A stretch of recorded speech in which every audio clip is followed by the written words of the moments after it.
Қайырлы күн, құрметті әлеуметтік желі қолданушылары. Қазалы ауданы әкімдігінің баспасөз орталығы кезекті брифингін бастайды.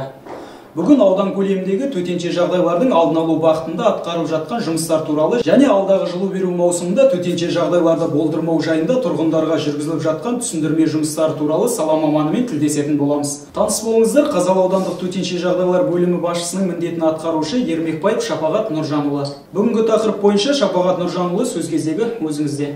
Құрметті әлеуметтік желі қолданушылар, Қазалы ауданы төтенше жағдайлар бөлімі жылу маусымы басталар алдында адам өмірі мен қоршаған ортаны өрттен қорғау бойынша іс-шаралар атқаруда. Атап айтсақ, 2021-2022 жылу беру маусымында ауданымызда тұрғын үй секторларында 11 өрт оқиғасы тіркелген.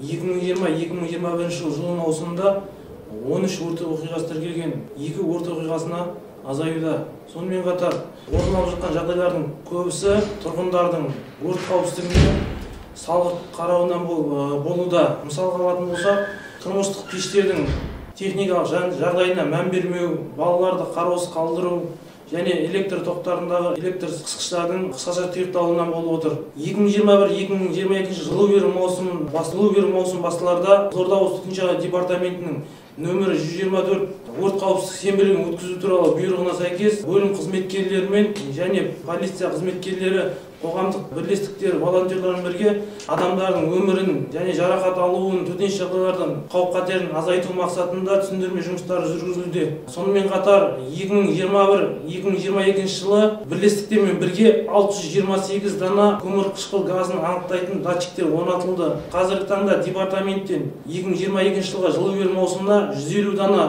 көмірқышқыл газын анықтайтын датчик алынып, тұрғын үйлерге орнату жұмыстары жүргізілуде. Сонымен қатар жылу беру маусымында 13500 тұрғын үй араланып, 33794 тұрғынға түсіндірме жұмыстары жүргізілді.